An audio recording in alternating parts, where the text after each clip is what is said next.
அகுது அங்கனமாக அகுது அங்கனமாக சக்தியே வடிவு என்றால் சக்தியே வடிவு என்றால் பரிணாமமாகவே அனித்தமாய் விடும் என கூறிய குற்றத்துக்கு பரிகாரம் என்னை.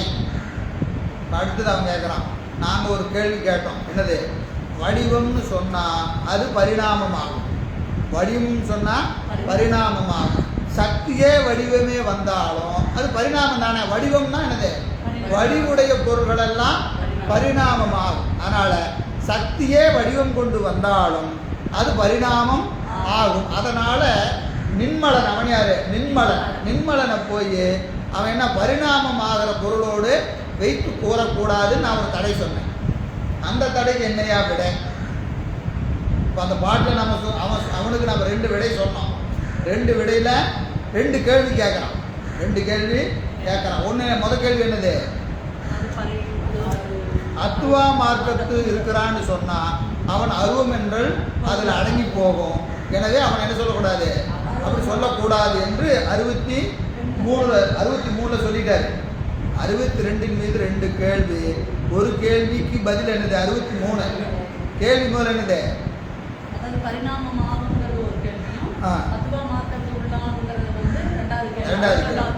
ஆமாம். இப்போ அதில் பரிணாமத்துக்கு சொல்லலாம். அத்துவா மார்க்கத்துள்ளான் என்பதற்கு 63 சொல்லிட்டார். பரிணாமமாதல் என்பதற்கு தடைக்கு 64 விடை சொல்றார். சரியா?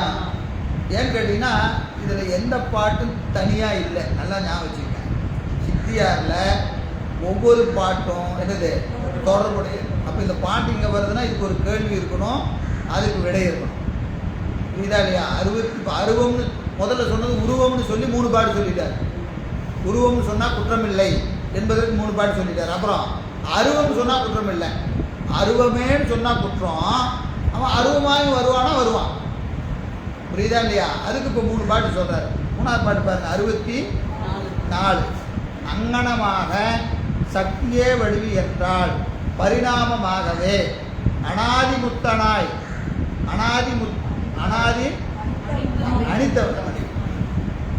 அனித்தமுமாய் விடுமென கூறிய குற்றத்திற்கு பரிகாரம் என்ன என்னேன். குற்றத்திற்கு பரிகாரம் என்ன என்னேன் அது வரும் செய்தியில் கூறப்பட்டது. சரியா? அப்போ வந்து நான் கேட்ட கேள்விக்கு என்னையா பதில் அப்படின்னு யார் கேட்குறான்? அவன் கேட்குறான். நான் அந்த போன பாட்டில் 2 கேள்வி கேட்டேன். ஒரு கேள்விக்கு ஒரு பதில் சொல்லிட்டேன். இன்னொரு கேள்விக்கு என்னையா பதில் அப்படின்னு நான் இந்த பாட்டில் சொல்கிறேன். இந்த பாட்டில் சொல்லுகிறேன். 64 சொல்கிறார். பந்தமும் வீடுமாய பதபதார்த்தங்கள் அல்லன் அந்தமும் ஆதியில்லான் அளப்பிலன் ஆதலாலே எந்தைதான் இன்னன் என்றும் இன்னதான் இன்னதாகி வந்திடான் என்று சொல்ல வழக்கொடு மாற்றமின்றே. பந்தமும் வீடுமாய பதபதார்த்தங்கள் அல்லன் அந்தமும் ஆதியில்லான் அளப்பிலன் ஆதலாலே எந்தைதான் இன்னன் என்றும் இன்னதான் இன்னதாகி வந்திடான் என்று சொல்ல வழக்கொடு மாற்றமின்றே. எந்தை தான் அனாதிமுத்த சித்துருவாகிய எந்தை என்னுடைய பிரான், எந்தை எம்பிரான் சொல்லக்கூடிய சொற்றொடர். பந்தமும் வீடுமாய பதபதார்த்தங்கள் அல்லன் என்னுடைய இறைவன் யார் தெரியுமா? கட்டு வீடு. பந்தமும் வீடும் நமக்கு திருவாசகத்தில் இருக்கா இல்லையா? என்ன பாட்டு?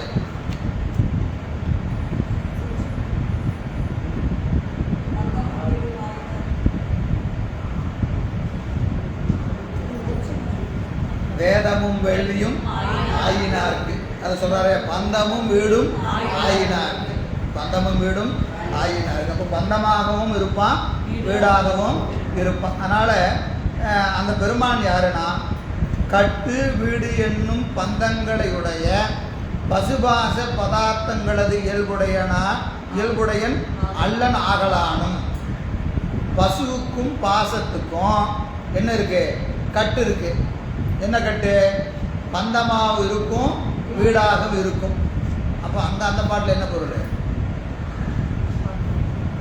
திருவாசகத்தில் இங்கே கட்டு வீடு இல்லாதவன் சொல்கிறார்.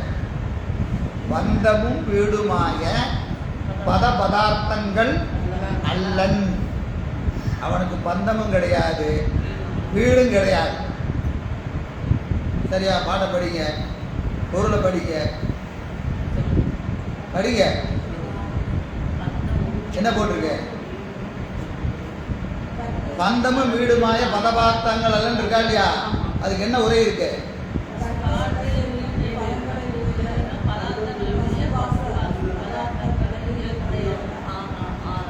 இயல்பு உடையன் அல்லன், பந்தமும் வீடும் இல்லாதவன் சொல்றாரு. திருவாசகத்தில் என்ன சொல்றாரு? ஆயினார்க்கேன்னு சொல்றாரு. இந்த அதுல ஆயினார் இதுல இல்லாதவர். இப்படி எப்படிமா? பந்தமும் வீடுமாவும் இருப்பான், அதையும் கடந்து இருப்பான் இல்லையா? அங்க கடந்து இருப்பான்னு வச்சுக்கலாம், இங்க இல்லை அங்கே அதுக்குள்ளே இருப்பான்னு வச்சுக்கலாம், இங்கே கடந்து இருப்பான்னு வச்சுக்கலாமா?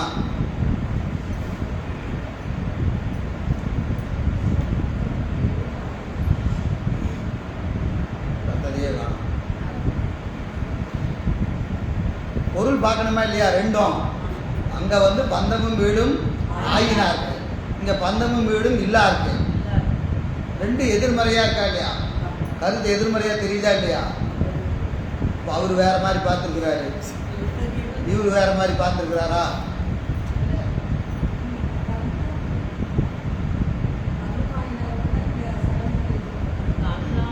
வீடு ஆமா சரி. அப்புறம் இது இருந்து தாங்கள் சொல்ல வருவது உயிருக்கான பந்தமாகவும் வீடாகவும் அவன் இருப்பான். அவனுக்கு பந்தமும் கிடையாது, வீடும் கிடையாது. உயிருக்கு பந்தமா யார் இருப்பான்? அவன் இருப்பான். உயிருக்கான வீடா அவன் இருப்பான். அப்ப பந்தமும் வீடும் ஆயினா இருக்கு, மெய்மையும் பொய்மையும் ஆயினா இருக்கு. சொல்றாரா இல்லையா? இருளாயும் ஒளியாயும் ஆயினா இருக்கு. இப்ப எல்லாம் யார் இருக்கிறான்? எல்லாமே அவனா இருக்கிறான். உயிருக்கான பந்தமாகவும் இருப்பான், உயிர்க்கான வீடாகவும் அவன் இருப்பான். இங்க அவனுக்கு பந்தம் கிடையாது, வீடு கிடையாது. அவனுக்கு பந்தம் எங்க கட்டிநிலை இருக்கா? அவனுக்கு வீடு உண்டா? இல்லை. எல்லாம் அவனுக்கு கிடையாது, நமக்கு எல்லாமா இருப்பான். பாட்டிலே தெளிவாக உரையிலே இருக்கா இல்லையா? பசுபாசன் இருக்கு, அவன் பந்தமாகவும் வீடாகவும் இருப்பான். அவனுக்கு அது கிடையாது, அவனுக்கு அது கிடையாது. படிக்கும் போது கொஞ்சம் கவனமா ஆழமா படிக்கணும். சரியா? ஏன்னா அதான் நுட்பம். ஒரு சொல்லுல எவ்வளவு நுட்பம் வைக்கிறாங்க பாருங்க. நல்லா பாருங்க. இப்ப புரியுதா? கட்டு வீடென்னும் பதங்களையுடைய பதார்த்தங்கள். பதார்த்தம் என்பது இப்ப என்னது? பொருள். எது பொருள்? பசு பாசம் தான் பொருள். இங்க பசு என்பது ஒரு பொருள், பாசம் என்பது பொருள். இந்த ரெண்டுக்கு என்ன இருக்குது? கட்டு வீடு இருக்கு. கட்டு வீடும் எதுக்கு இருக்குது? பசுவுக்கு கட்டு உண்டு, வீடு உண்டு. பாசத்துக்கு கட்டு உண்டு, வீடு உண்டு. பாசத்துக்கு எங்க வீடு? பாசத்துக்கு என்ன வீடு? உயிருக்கு வீடு சரி, பாசத்துக்கு என்ன வீடு?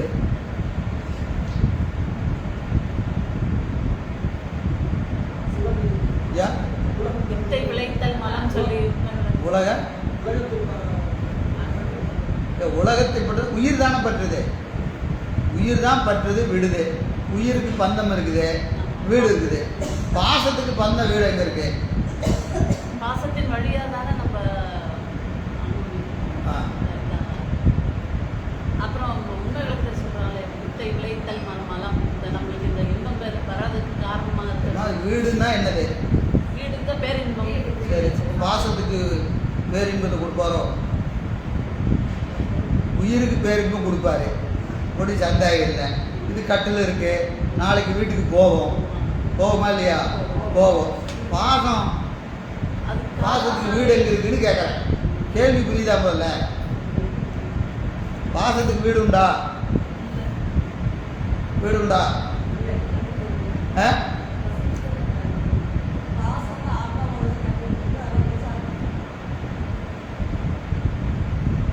அதற்கு கட்டுநிலை என்பது ஆன்மாவை பந்தித்தல் என்பது கட்டுநிலை. ஆன்மா அதை விடுவது சிறப்பு. அது என்னது? வீடு என்பது ஆன்மாவை விட்டு நிற்கிது பாருங்க, அதுதான் அதுக்கு வீடு. அதுக்கு அனுபவம் கிடையாது. பாசத்துக்கு என்ன கிடையாது? அனுபவம் கிடையாது. ஆன்மாவை பிடிச்சிட்டு இருக்கும்போது ரொம்ப வருத்தமாக பிடிச்சிட்டு இருக்குமா, இல்லை சந்தோஷமாக பிடிச்சிட்டு இருக்குமா, அப்படியெல்லாம் இல்லை. அதுக்கு அனுபவமே கிடையாது. அதுக்கு பந்தம் வீடும் என்பது அதை என்ன செய்கிறாரு? ஆன்மாவோட கூட்டுறாரு. ஆன்மாவோட பாசத்தை கூட்டுனா அதுக்கு கட்டுநிலை. ஆன்மாவை பாசத்திலிருந்து விடுவித்தா அதுக்கு நமக்கு மட்டும் வீடு இல்லை, அதுக்கும் அது வீடு தான். அப்பா இவங்க வந்து குடிச்சு அப்படின்னு அது போகும்னா அதுக்கு மகிழ்ச்சியெல்லாம் கிடையாது, அது ஒரு சடப்பொருள். ஆனால் கூட அது என்னது? அதற்கு வீடு என்பது ஆன்மாவை விட்டு நிற்கிற நிலை, ஆன்மாவோடு கூடி நிற்கிற நிலை. ஆன்மாவோடு கூடி நிற்பது என்பது பாசத்திற்கு கட்டுநிலை, உயிருக்கும் கட்டுநிலை.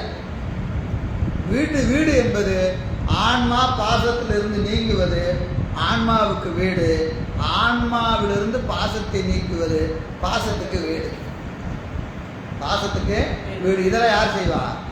பெருமான் தான் செய்வான். பெருமான் தான் செய்வான். அதான் இங்கே சொல்றாரு. எனவே பசுபாசங்களாகிய பதார்த்தங்களது இயல்புடையன அல்ல ஆகலானும். இப்போ இந்த இயல்புனா ஆன்மாவுக்கு உண்டு, பாசத்துக்கு உண்டு, பதிக்கு கிடையாது. பதிக்கு என்ன கிடையாது? கட்டும் வீடும் இல்லை. கட்டும் கிடையாது, வீடும் கிடையாது. எனவே அது இயல்புடைய அல்லன ஆகலானும். ஆதியும் அந்தமும் அளப்பிலான் ஆதலாலே. ஆதியும் அந்தமும் அளப்பிலன் ஆதலாலே. அவை இளனாகவே அளவைகளுக்கு எட்டாதவன் ஆகலானும்.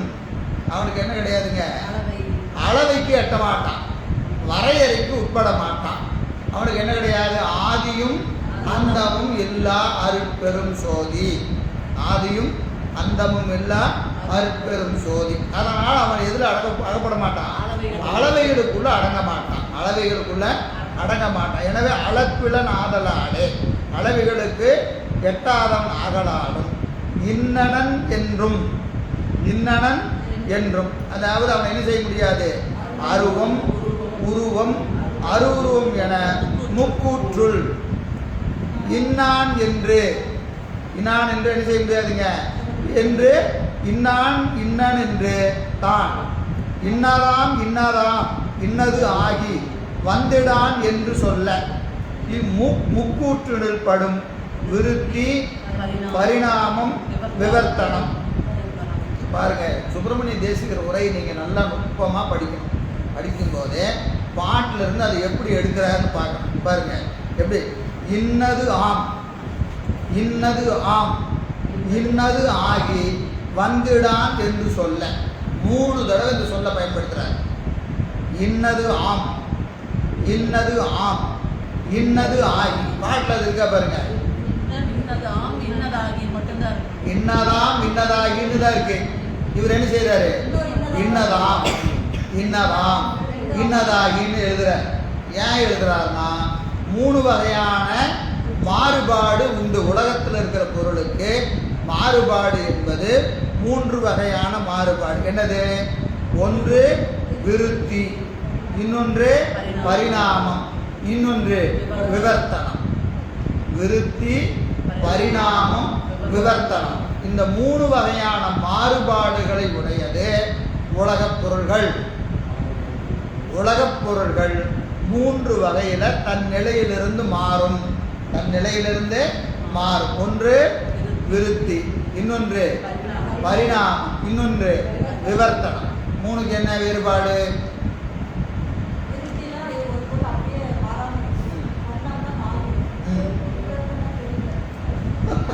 இது இல்லைங்கிறது தெரிஞ்ச மாதிரி.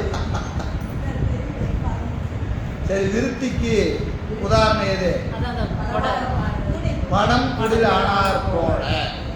சரி, மாயையில் எந்த மாயை விருத்தி? மாயையில் விருத்தி எது? தத்துவங்கள்ல. தத்துவங்கள்ல தத்துவங்கள் சுத்தமாயி, அசுத்தமாயி, பிரகிருதி மாயை 3 இருக்கு. இந்த 3ல் ஒன்று விருத்தி, ஒன்று பரிணாமம், ஒன்று விருத்தியும் பரிணாமம். சரி, சுத்தமாயி விருத்தியா பரிணாமமா? விருத்தி தானா? விருத்தி தானா? சரி. அசுத்தமாயி அசுத்தமாயி ஏகதேச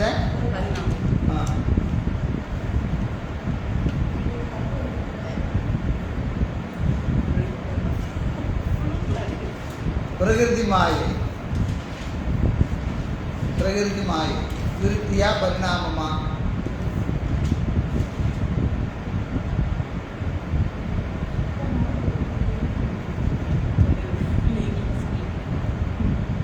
வழக்கம் போல நீங்களே சொல்லியிருக்க அப்படியா? சுத்தமாயி விருத்தி, அசுத்தமாயி அசுத்தமாயி என்னது? விருத்தியும் பரிணாமம். விருத்தியும் பரிணாமம்.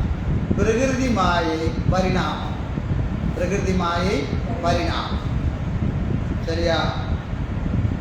சரி. இப்போ இதில் இந்த உலகத்தில் இருக்கிற எல்லா பொருளும் இந்த 3 வகையான மாறுபாடுகளில் ஏதாவது ஒன்றா விவர்த்தம் தானே இருந்தது. விவர்த்தனவாதம். யாரும் பரபக்கம் படிச்சிங்க? பரபக்கம் வகுப்பு வந்தீங்கல்ல? விவர்த்தனவாதம் சொல்லுங்க.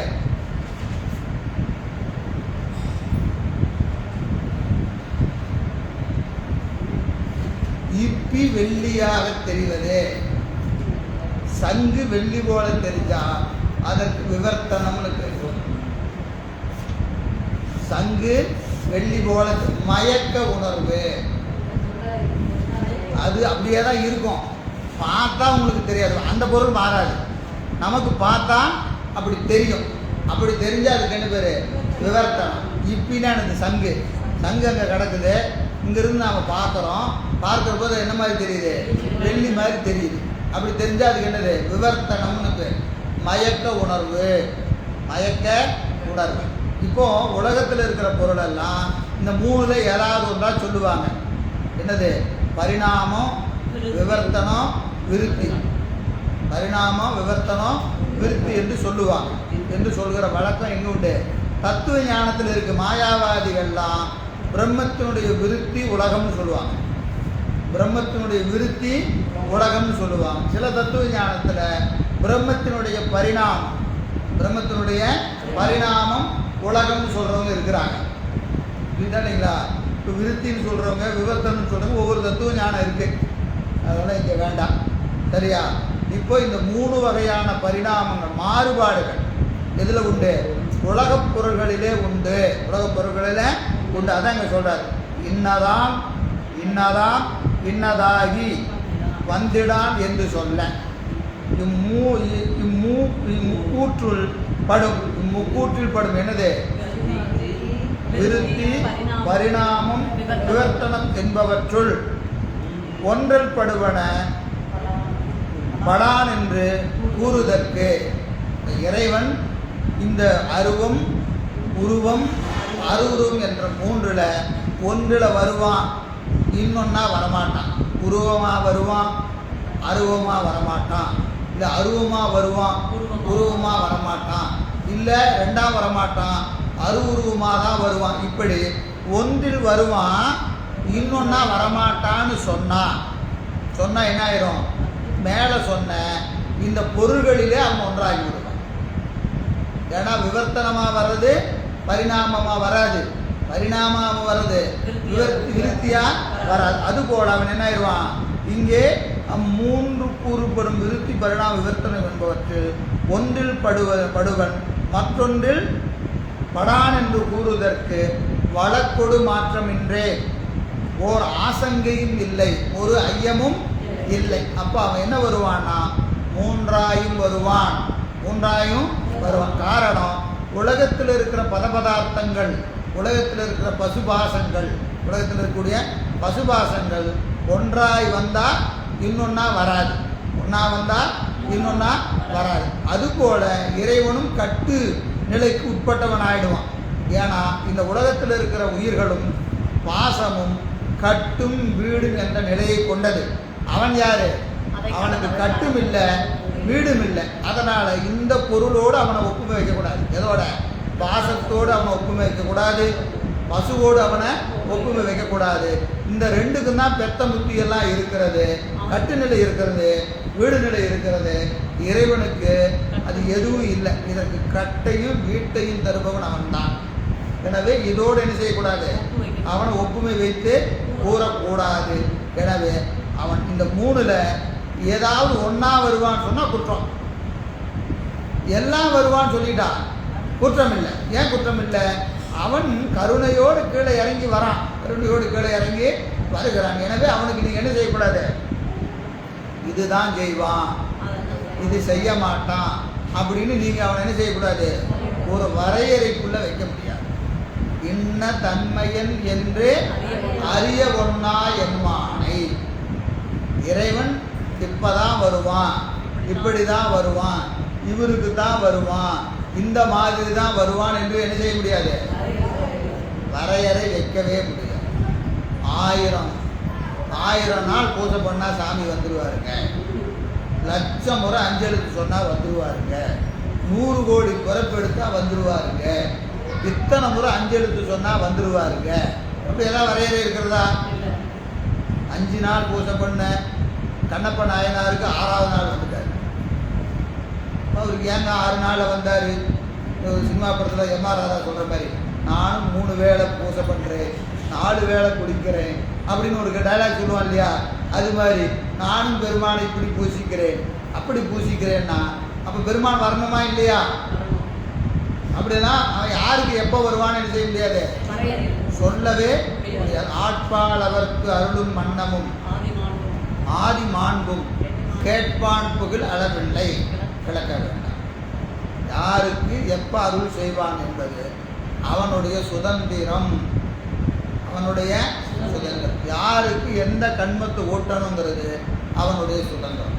ஓகே, 2 பேரும் ஒன்றா தான் கோயிலுக்கு போனோம், எனக்கு எவ்வளோ துன்பத்தை கொடுக்குறீங்க, அவருக்கு கொடுக்க மாட்டேங்கிறீங்க அப்படின்னு கேட்டால் நம்ம கேட்குறதுக்கு எந்த விதமான உரிமை நமக்கு இல்லை. ஏதுக்களாலும் எடுத்த மொழியாலும் மிக்கு சோதிக்க வேண்டாம், மிக்கு சோதிக்க வேண்டாம். சோதிக்க வேண்டாம்னு சொல்லலை, என்ன சொன்னார், மிக்கு சோதிக்க வேண்டாம் அப்படின்னு என்ன அர்த்தம்? ரொம்ப ஆராய்ச்சி பண்ணலாம்னா நம்ம அறிவு தெளிகிறதுக்காக சில ஆராய்ச்சி பண்ணலாம். அந்த ஆராய்ச்சினால உங்களுக்கு என்ன வரணும், அறிவு வந்து தெளியணும். அந்த அளவுக்கு தான் ஆராய்ச்சி பண்ணணும். நான் இறைவன் இலக்கணத்தை அறிந்து விடுவேன் என்று முயற்சி செஞ்சோம்னா அது குற்றமாய் போகும், அது குற்றமாய் போகும். எந்த வகையிலும் இறைவன் இலக்கணத்தை முழுமையாக நம்மால் அறிய முடியாது. ஞான சம்பந்தருக்கு ஏங்க இப்படி செஞ்சார், நாவுக்கரசருக்கு ஏன் இப்படி செஞ்சாரு, நம்ம ஆராய்ச்சி பண்ண ஆரம்பிச்சோம்னா நமக்கு பதில் என்னவா வரும், புதர்க்கமாக தான் வரும். நம்மால் விடை காண முடியாது. யோசிச்சு பாருங்க.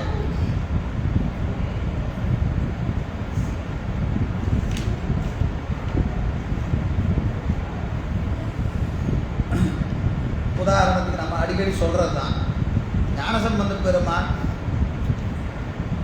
திருக்கோலக்கா போனார், பதிகம் பாடினார். எப்படி பாடினார், கையை தட்டி பாடினார், கை சவந்து போச்சு, கையே செவந்து போச்சு. உடனே பெருமானுக்கு என்னாச்சு, ஐயோ குழந்த கையெல்லாம் செவந்து போச்சே அப்படின்னு என்ன செஞ்சார், தங்கத்தாளத்தை கொண்டு வந்து கொடுத்துட்டார். வெயிலில் நடந்து போனார், ஐயோ கால் சுடுதே அப்படின்னு என்ன செஞ்சுட்டாரு,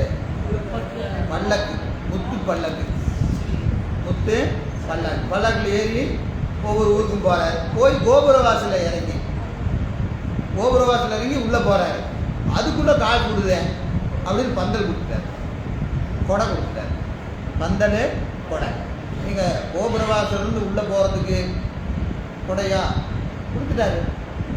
வந்தால் பல்லக்கு, இறங்குனா பந்தல் கொடை, எல்லாம் எல்லாமே முத்துல. இப்படி இவருக்கு ஒரு அருள். நாவுக்கரசு பெருமான் இங்கேருந்து கைலாயம் போனார். கால் தேய, கை தேய, முட்டி தேய, நெஞ்சு தேய, அப்படியே சதை பிண்டமாக கிடக்கிறார். அப்போ இவருக்கு கால் செவந்தது, கை செவந்ததுன்னு பெருமான் இவ்வளவு கொடுத்தாரு. ஐயா அவரு அவ்வளோ கஷ்டப்பட்டு எல்லாம் தேஞ்சு ரத்தமெல்லாம் சொட்ட கிடக்கிறாரு. பெருமான் ஏங்க அவருக்கு அவ்வளோ கஷ்டப்படுத்தினாரு அப்படின்னு கேட்டால் விடை நம்மகிட்ட கிடையாது. நம்ம அதுக்கு சமாதானம் எப்படி வேணாலும் சொல்லிக்கலாம், இது இப்படி தான் அப்படி தான், நமக்கு நிறையா அதுக்கு சமாதானம் இருக்குது. ஆனாலும் கூட பெருமான் என்ன செஞ்சிடக்கூடாது, அவருக்கு கை சிவந்ததுன்னா என்னங்க ஆகிடப்போதே, அதுக்கு தாளம் கொடுக்கணுமா அப்படின்னு கேட்டோம்னா இதுக்கு விட கிடைக்காது. இப்போ அவருக்கு அது அருள், இவருக்கு இது அருள், அவ்வளவுதான். இதுக்கு மேலே போய் நம்ம என்ன செய்யக்கூடாது. அதுதான் ஆட்பால் அவருக்கு அருளும் மன்னமும் ஆதி மாண்பும் கேட்பான் புகழ் அழகை கிழக்கலாம். கம்பேர் பண்ணி முதல்ல நம்ம கேட்கக்கூடாது. நமக்கெல்லாம் முதல்ல அதான் வந்து முன்னாடி அவருக்கு கொடுத்தீங்க, எனக்கு கொடுத்தீங்களா கொடுக்கலையாங்கிற பிரச்சனை இல்லை.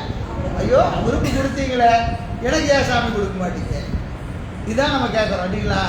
யாருக்கு எவ்வளவு கொடுக்கணும், எப்போ கொடுக்கணும், எதை கொடுக்கணும், எவ்வளவு கொடுக்கணும், இதெல்லாம் யார் முடிவு பண்ணுவா, பெருமான் தான் முடிவு பண்ணணும். அவரவர் ஆன்மாவுக்கு தக்கவாறு அதுக்கு முன்ன பின்ன கணக்கு இருக்கும்.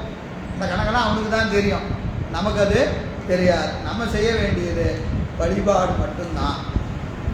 நீங்கள் கேட்கணும்னா உங்களுக்கு கேளுங்க, எனக்கு வேணும்னு கேளுங்க. என்னன்னு கேட்கக்கூடாது, அவருக்கு கொடுத்தீங்க எனக்கு ஏன் கொடுக்கல அப்படின்னு நம்ம என்ன செய்யக்கூடாது, கேட்கக்கூடாது. நம்ம ரொம்ப முக்கியமே அவர் வாங்கிட்டாடா ரெடா நம்ம என்ன வாங்கலையே அப்படின்னு தோணும். இல்லைன்னா நமக்கு அது தோணவே தோணாது, நமக்கு அது மேலே ஆசையே வராது. அவரெல்லாம் வாங்கிட்டா நம்மளை யாரும் மதிக்க மாட்டாங்களே, சரிங்க இவரெல்லாம் அப்படி இருக்கிறாரு, நீங்கள் நாங்கள் எல்லாம் ஒன்றா தானே இருந்தீங்க அப்படின்னா தான் இவருக்கு என்ன ஆகிடும், ஏதோ நினைப்புல வரும் இல்லைங்களா.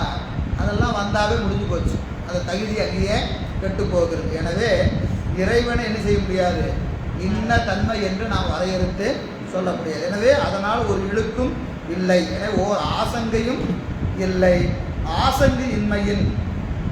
ஆசங்கை இன்மையின் மறுமொழியாகிய பரிகாரமும் இல்லை. இப்போ நீ கேட்ட கேள்விக்கு விடை சொல்ல வேண்டிய அவசியமே இல்லை. ஏன்னா நீ கேட்ட கேள்வியே தப்பு. கேள்வி தப்பாக கேட்டுட்டு விடை கேட்க கூடாது. காரணம், வீடு கட்டு என்று சொல்லக்கூடிய பதார்த்தங்களுக்கு தான் என்ன உண்டு, பரிணாமம் உண்டு. பரிணாமம் உண்டு. இறைவனுக்கு என்ன கிடையாது, பரிணாமம் கிடையாது. பரிணாமம் மட்டும் இல்லையா, விருத்தியும் கிடையாது, விவர்த்தனமும் கிடையாது. ஒன்னதான் கேட்குறேன், அவனுக்கு என்ன கிடையாது, விருத்தியும் கிடையாது, விவர்த்தனமும் கிடையாது, பரிணாமம் கிடையாது. இதெல்லாம் எதுக்கு, கட்டு வீடு என்று சொல்லக்கூடிய பொருளுக்கு தான் இது உண்டு. கட்டு வீடு நீங்கிய பொருளுக்கு இது இல்லை. எனவே கேள்வியே குற்றம் என்பதினாலே இதற்கு விடை சொல்ல தேவையில்லை. அதான் சொல்றாருங்க, இதற்கு மறுமொழி ஆகிய பரிகாரமும் இல்லை, மறுமொழி இல்லை என்று சொல்றார். அடுத்த பாட்டு இது முனிவர் உரை பாருங்க. அனாதிமுத்த சித்துருவாகிய எந்தை கட்டு வீடு என்னும் பதங்களை உடைய பசுபாச பதார்த்தங்களது இயல்புடையன் அல்லனாகலானும் எழுவாய் இருவாய் இளனாகலானும் எழுவாய் என்னது, எழுவாய்னா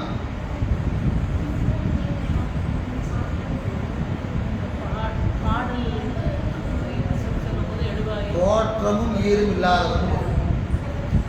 எழுவாய் என்பது தோற்றம், இருவாய் என்பது முடிவு, ஈரு. எழுவாய் இருவாய், தோற்றமும் ஈரும் இல்லாதவன். தோற்றம் ஈரு. இப்போ பாருங்க, இந்த முனிவருடைய நடை இதெல்லாம் பார்க்கணும். இந்த சொல்லு நமக்கு எங்கே எழுவாய்னா நம்ம எழுவாய் பயனிலை அப்படின்லாம் போயிட்டு இருக்கோம். அது இல்லை, இங்கே எழுவாய் என்பது தோற்றம், இருவாய் என்பது ஈரு. தோற்றமும் ஈரும் ஆகலாலே. அதான் சொல்லு, பாட்டை படிக்கும் போது பொருளோட சொல்லுக்கு பொருள் பார்க்கணும். மேலே என்ன உரை இருக்கு, பாட்டில் என்ன வந்துருக்குது, இது இந்த சொல்ல எப்படி பயன்படுத்தி இருக்கிறாங்கன்னு பார்த்தீங்கன்னா பொருள் புரிஞ்சிடும். அவையிலான் ஆகவே அளவுகளுக்கு எட்டாமையான். தோற்றமும் கிடையாது, ஈரும் கிடையாது. அதனால் அவன் அளவுக்கு உட்பட மாட்டான். அருவுருவம் என்னும் முக்கூற்றில் இன்னவாறு இன்னனென்று தான் அம்முக்கூறுகளும் படும் விருத்தி பரிணாமம் விவர்த்தனம் என்பவற்றுள் ஒன்றில் படான் என்று தான் கூறுவதற்கு ஓர் ஆசங்கை இல்லை. ஆசங்கை இல்லை. ஆசங்கு இன்மையின் அதற்கு பரிமொழியாகிய பரிகாரமும் இல்லை. பரிகாரமும் இல்லை என்பதாம். அருவமெல்லாம் உருவமாய் தோன்றுதலும் உருவமெல்லாம் அருவமாய் அழிதலும் ஒருதலை. அருவம்னு சொன்னால் என்ன ஆகும்? அருவமெல்லாம் உருவமாய் தோன்றுதலும் உருவமெல்லாம் அருவமாய் அழிதலும் ஒருதலை. ஒருதலைன்னு என்னது? கட்டாயம். சரியா? ஒருதலைனா கட்டாயம். சரி. அருவமெல்லாம் உருவமாய் தோன்றுதலும் உருவமெல்லாம் அருவமாய் அழிதலும் ஒருதலை அப்படின்னா என்ன?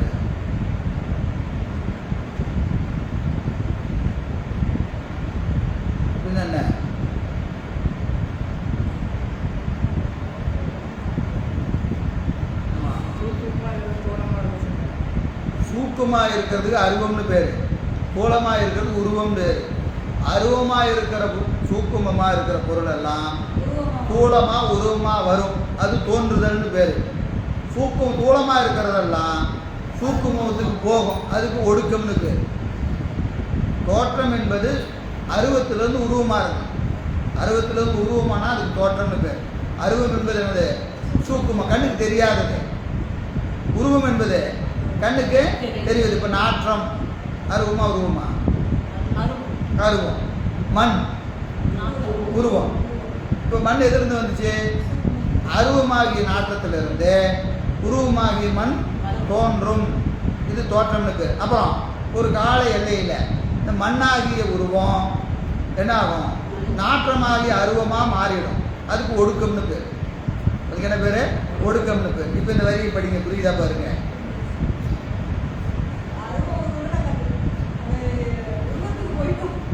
அருவமெல்லாம் உருவமாய் தோன்றுதலும் உருவமெல்லாம் அருவமாய் அழிதலும் ஒருதலை கட்டாயம்.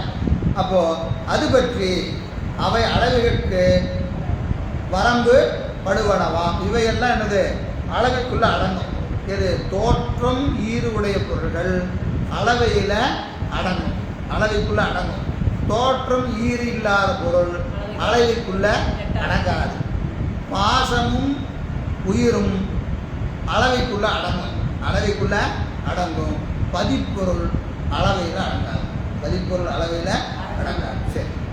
அனாதிமுத்த சித்துருவாகி எந்தைக்கே தோற்றக்கேடுகள் இன்மையானும் அளவையின் இன்மையின் அளவிற்கு வரம்பு படாமையானும் அவன் முக்கூற்றில் ஒருவன் முக்கூற்றில் ஒரு கூற்றினும் வைத்து மொழியப்படான் என்பார்.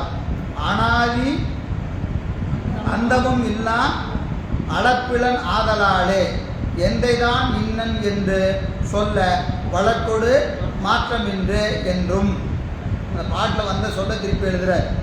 எந்தைதான் இன்னன் என்றும் இன்னதான் இன்னதாகி வந்துடான் என்று சொல்ல வழக்கொடு மாற்றமின்றேன்னு பாட்டில் இருக்கா இல்லையா? அந்த வரியை எடுத்துட்டு அந்த வரிக்கு என்னது? அனாதிமுத்த சித்துருவாகி முதல்வனுக்கு தோற்றக்கேடு இல்லை, தோற்றக்கேடு இல்லாத பொருள் அளவையில் அடங்காது, அளவையில் அடங்காது என்பதை காட்டுவதற்காக அந்த சொல்ல வச்சிருக்கிறார் பாட்டில். சரியா? எனவே என்று அனாதி அந்தமும் ஆதிம என்று சொல்லி என்றும் கட்டு வீடுகள் இலானாகலின் எவ்வாறுமாம் என்பர். பந்தமும் வீடுமாய பதபதார்த்தங்கள் அல்லன் இன்னதாம் இன்னதாகி வந்திடான் என்று சொல்ல வழக்கொடு மாற்றமின்று என்றும் கூறினார். சரியா?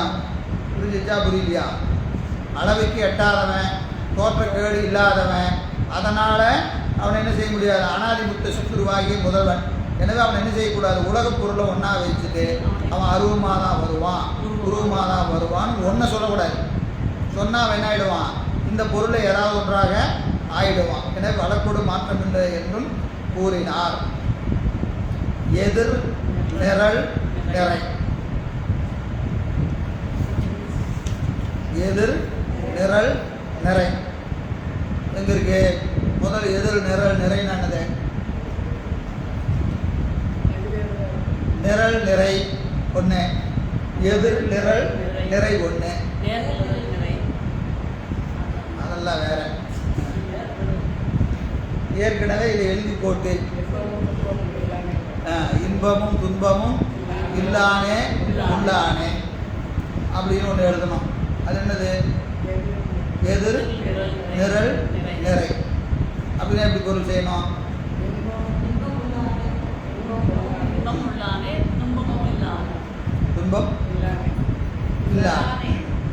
இன்பமும் துன்பமும் இல்லானே உள்ளானே.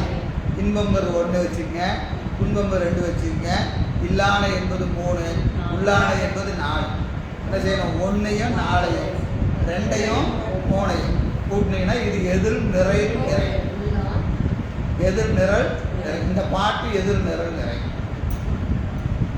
இந்த பாட்டு எதிர் நிரல் நிறை எங்க இருக்கு அப்படின்னு பார்த்தீங்கன்னா, பந்தமும் வீடுமாய பதபதார்த்தங்கள் அல்லன். சரியா? அது ஒரு கோடு போட்டுங்க. இது 1. ரெண்டாவது, அந்தமும் ஆதியில்லான் அளப்பிலன் ஆதலாலே என்பது 2. எந்தைதான் இன்னன் என்றும் இன்னதாம் இன்னதாகி வந்திடான் என்று சொல்ல என்பது 3. வழக்கொடு மாற்றமின்றே என்பது 4.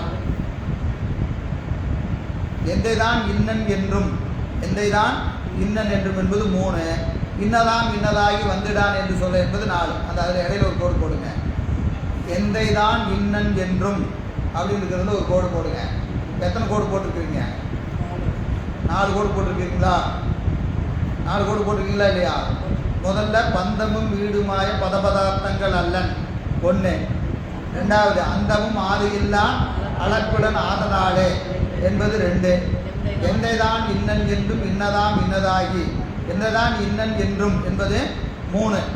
இன்னதாம் இன்னதாகி வந்துடான் என்று சொல்ல என்பது 4. வழக்கொடு மாற்றம் என்று என்பது 2லையும் சேர்த்துக்கணும், 2லையும் சொல்லணும். சரியா? இப்போ பாருங்க, 1ஐயும் 3ஐயும் சேர்த்துக்கங்க.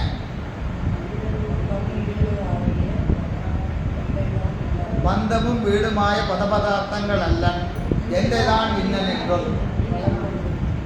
பந்தமும் வீடுமாய பதபதார்த்தங்கள் அல்லன் எந்தைதான் இன்னன் என்றும். இது ஒரு பொருள். அப்புறம் அந்தமும் ஆதியில்லான் அளப்புடன் ஆதலாலே இன்னதாம் இன்னதாகி வந்துடான் என்று சொல்ல என்பது 2. சரியா? இந்த 2லையுமே வழக்கொடு மாற்றமின்றேங்கிறத சொல்லிக்கணும். 2லையும் சொல்லணும், 2லையும் சொல்லணும். இப்போ பாட்டு படிக்கிறேன் பாருங்க, எப்படி படிக்கணும்? பந்தமும் வீடுமாய பதபதார்த்தங்கள் அல்லன் எந்தைதான் இன்னன் என்றும் வழக்கொடு மாற்றமின்றேன். அந்தமும் ஆதியில்லான் அளப்புடன் ஆதலாலே இன்னதாம் இன்னதாகி வந்துடான் என்று சொல்ல வழக்கொடு மாற்றமின்றேன். 2 கருத்து வந்துச்சா? இதுதான் எதிர் நிரல் நிறை. இப்போ அப்படியே இப்போ கடைசியாக படித்த பேராவை படிங்க.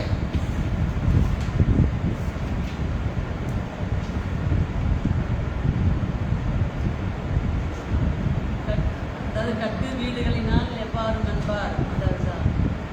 பந்தமும் வீடுமாய பதபதார்த்தங்கள் அல்லன் என்னதாம் என்னதாகி வந்திரான் என்று வழக்கொடு மாற்றமின்றே என்றும் கூறினார். கட்டு வீடுகள் அதாவது பாருங்க, மேலே இருக்கிறதுனா அனாதி அந்தமும் ஆதி இல்லான், நடுப்பேரா பாருங்க, அதில் நடுவில் அந்தமும் ஆதி இல்லான் அப்படின்னு ஒரு சொல்லிருக்கா இல்லையா?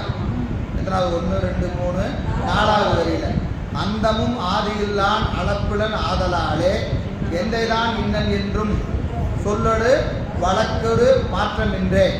இது ஒரு வரி. கட்டு வீடுகள் ஆகலின் எவ்வாறு என்பார்.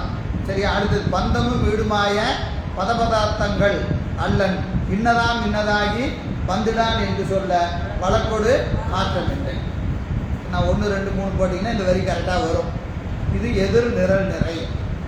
இப்போ இது எப்படி போட்டிருக்கிறாருன்னா, அந்த பாட்டில் இருக்கிறத பிரித்து போட்டு எதிர் நிரல் நிறைன்னு போட்டிருக்கிறாரு. பொறுமையாக உட்காந்து வீட்டில் எழுதி பாருங்கள், சரியாக இருக்கா பாருங்கள், இல்லைன்னா சந்தேகம் இருந்தால் கேளுங்க.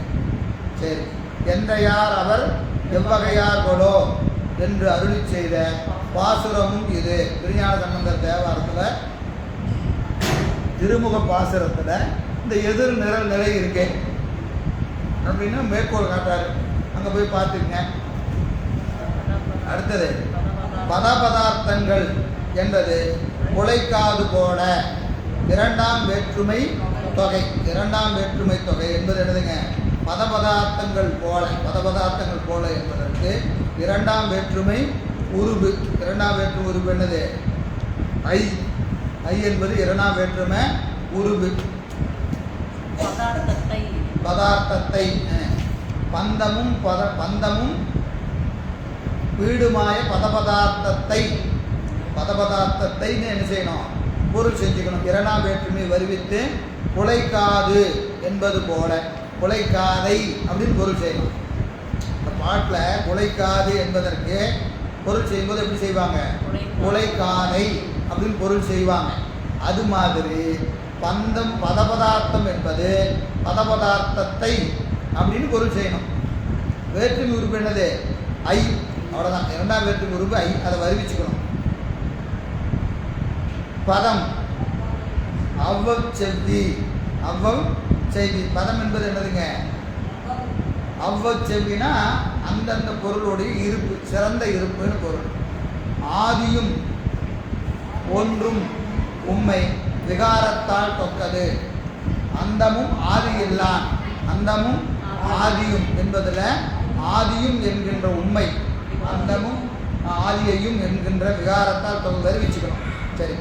அற்றேல் உருவமுடையாரெல்லாம் விகாரப்படுதலும் ஏகதேச மாதலும் துடக்குறுதலும் உடையார் ஆதல் காணப்பட்டமையின் முதல்வனுக்கு உருவம் உண்டாயின் அவையும் உளமாம் எனப்பட்டு வலுவாம் என்னும் எனில் ஆசங்கை நீக்குதற்கு எழுந்தது வருஞ்செய்யுள். இப்போ அடுத்த கேள்வி கேட்குறாங்க. தடை என்னது? உருவம் உடையாரெல்லாம், யாருக்கெல்லாம் உருவம் இருக்கிறதோ அந்த உருவம் இருந்தால் விகாரப்படுவாங்க. உருவம் இருந்தால் என்ன இருக்கும்? விகாரம் இருக்கும். விகாரம்னா என்னது? மாறுபாடு. இப்போ நமக்கு உருவம் இருக்கா, மாறுபாடு இருக்கா இல்லையா? என்ன இருக்கிறது? குழந்தை பருவம், இளமை பருவம், முதுமை பருவம், இதெல்லாம் இருக்கா இல்லையா? உருவம்னாவே என்ன இருக்கும்? விகாரம் கண்டிப்பாக இருக்கும். அப்போ உருவமுடையாரெல்லாம் விகாரப்படுதலும், அப்புறம் ஏகதேசப்படுதலும். ஏகதேசப்படுதல் என்னது? ஓரளவுக்கு தான். இப்போ இந்த கண்ணால் பார்க்கணும்னா என்ன செய்ய முடியும்? ஓரளவுக்கு தான் பார்க்க முடியும். காதால் கேட்கணும்னா ஓரளவுக்கு தான் கேட்க முடியும். அந்த உருவுக்கு தக்கவாறு என்னுடைய வியாபகம் கொஞ்சம் முன்ன பின்ன இருக்கும். ஒரு எறும்பு இருக்குதுன்னா எறும்புக்கு எதில் வியாபகம் ஜாஸ்தி? வாசனையில். அந்த வாசனையில் அது வியாபகம் ஜாஸ்தி. நமக்கு இருக்கிற அந்த வாசனையினுடைய வியாபகத்தை விட பல 100 மடங்கு எறும்புக்கு உண்டு. அதனால இதோடு ஒரு சின்ன போட்டோம்னா 10 நிமிஷத்தில் 1000 எறும்பு வரும். நமக்கு கண்ணு கூட தெரியாது. அங்கே கிடக்கிற ஒரு சின்ன ஒரு பொட்டுக்கடலையோடு ஒரு துகள் கீழே விழுந்ததுன்னா அடுத்த 10 நிமிஷத்தில் எங்கேயோ எங்கே இருக்குதுன்னே, அந்த வீட்டுக்குள்ளே எங்கே இருக்குதுன்னே தெரியல அந்த எறும்பு. ஆனால் எங்கே வந்துடுது? கரெக்டாக அதை பிடிச்சி வருதாடு. ஏன்னா அதுக்கு அவ்வளவு அந்த மோப்ப சக்தி அதுக்கு அவ்வளோ அதிகம். அப்போ அது மூக்குக்கு வியாபகத்தன்மை நம்மை விட அதிகம். அதே மாதிரி காது, நம்ம சொல்கிறோம் இல்லையா, அவளுக்கு என்ன காது? பாம்பு காதியா அப்படின்னு சொல்கிறோம். உண்மையாலே பாம்பு காதியா. ஆனால் நம்ம அப்படி சொல்லிக்கிறோம், அவளுக்கு பாம்பு காதியா அப்படின்னு சொல்கிறோம். அப்போ அது வியாபகம், அந்த பொறிக்கு ஒரு வியாபகம். ஆனால் எதுவாயினும் அதற்கு ஒரு எல்லை உண்டு. எதுவாயினும் ஒரு எல்லை உண்டு. அப்போது ஏகதேசப்படும். உருவம்னு சொன்னாவே 5 பொறிகள் வாயிலாக நம்ம அறிகிற போது அதுக்கு என்ன உண்டு? ஒரு எல்லை உண்டு. அதற்கு மேலே இருக்கிற பொருளை அது அறியாது. அதற்கு மேலே இருக்கிற பொருளை அது அறியாது. எனவே விகாரப்படுதலும் ஏகதேசம் உடையாலும் துவக்குறுதலும். துவக்குறுதல்னு எனக்கு அதில் அடங்கிறது. உடம்புன்னு இருந்தாவே துவக்கு வந்துடும். என்னது? விருப்பமும் வெறுப்பும் இல்லையா? உடம்புக்கு நல்லா சௌகரியமாக இருந்தால் கொஞ்சம் சேர்த்து வாங்குவோமா அப்படின்னு நினைக்கிறோமா இல்லையா? சௌகரியமாக இல்லைன்னா என்ன வேண்டாம் போதும் சொல்கிறோமா இல்லையா? சாப்பிட்றோம், நல்லா இருந்தால் ஒரு கரண்டி வைங்க அப்படின்னு கேட்குறோம். நல்லா இல்லைண்ணா போதும் போகிறோம். இதெல்லாம் இந்த தூக்குறுதல். அதில் நம்ம என்ன ஆயிடுறோம்? அழுத்தி நிற்கிறோம். அப்போது உருவம்னு இருந்தால் இந்த 3 குற்றமும் இருக்கும். என்னென்ன குற்றம்? விகாரப்படுதலும் ஏகதேசமுடையதலும் துவக்குறுதலும் உடையாராதல் காணப்படுமையில். எனவே இதெல்லாம் நம்ம பார்க்கணும். யாருக்கெல்லாம் உருவம் இருக்கிறதோ அவர்களுக்கு இந்த 3 குற்றங்கள் இருக்கும். அதுபோல முதல்வனுக்கும் உருவம் உண்டாமாயின் அவையும் உளவாம் எனப்பட்டு எவையும் இந்த 3 குற்றம், இந்த 3 குற்றமும் அவனுக்கும் இருக்கு. ஏன்னா உருவம் இருந்தால் அது வந்துருங்க, உருவம் இருந்தால் அது வந்துடும். எனவே அவனுக்கும் உருவம் உண்டாயின் அவையும் உளவாம் எனப்பட்டு வலுவாம் என்னில் குற்றமாய் போகுமா என்று கேட்டால் ஆசங்கை நீக்குதற்கு, அந்த ஐயத்தை நீக்குதற்கு வரும் செய்யுள் எடுத்தல். அடுத்த செய்யுள் இறைவனுக்கு உருவம்னு சொன்னால் விகாரப்படுதல், ஏகதேசப்படுதல், துவக்குறுதல் ஆகிய குற்றங்கள் வருமா என்று சொன்னால் வராது. அவனுக்கு அப்படி குற்றம் வராது. ஏன் வராது அப்படிங்கிறத அடுத்த பாட்டில் சொல்கிறாரு. அது அடுத்த வகுப்பில் சிந்திப்போம் என்று சொல்லி இந்த அளவில் நிறைவு செய்கின்றோம். என்றும் இன்பம் பெருகும் இயல்பினால்